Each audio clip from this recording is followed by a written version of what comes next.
الفيجيتسو سيمنز الياباني هتفضل هي اقوى شاشه في مصر حرفيا. انا بقالي 4 سنين بعمل لها فيديوهات. اقوى شاشه في مصر. ليه هي اقوى شاشه في مصر بفريم في الاي بي اس. الفيجيتسو سيمنز الياباني دي الموديل بي 24 دبليو داش 7 ليد. الشاشه ابعادها كبيره، البانل الكبير 16 على 10 فبتكون 1920 في 1200. البانل بيبقى 24 بوصه و1 من 10، غير الحاجات اللي هي بتبقى 23 و8 من 10. بانل صغير، بانل كبير، حلوه في التلفزيون، حلوه في الكمبيوتر، حلوه في البلاي ستيشن، حلوه في الكاميرات. زوايا الرؤيه اي بي اس ار جي بي 100% من جميع الاتجاهات، 178 في 178، يعني لا تي ان ولا في اي.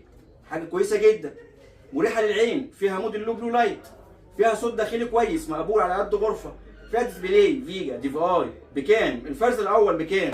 بالقعده الاصليه ب 1500 جنيه بدون الكابلات، وعرض التلفزيون شغال عليها. الشاشه بحامل حائط برسيفر جديد بكابل باور، كابل دي في اي اتش دي، كابل صوت 1 في 1 ب 1900 جنيه زي ما هي. انا بنزلها تاني وتالت ورابع عشان باقي كميه قليله، فانا معايا العرض التلفزيون شغال وب 1500 بدل 1600 شغال لغايه ما الكميه اللي عندي تخلص. خدت يوم، خدت اتنين، خدت تلاته، العرض شغال لحين انتهاء الكميه دي كلها من كل فروعنا.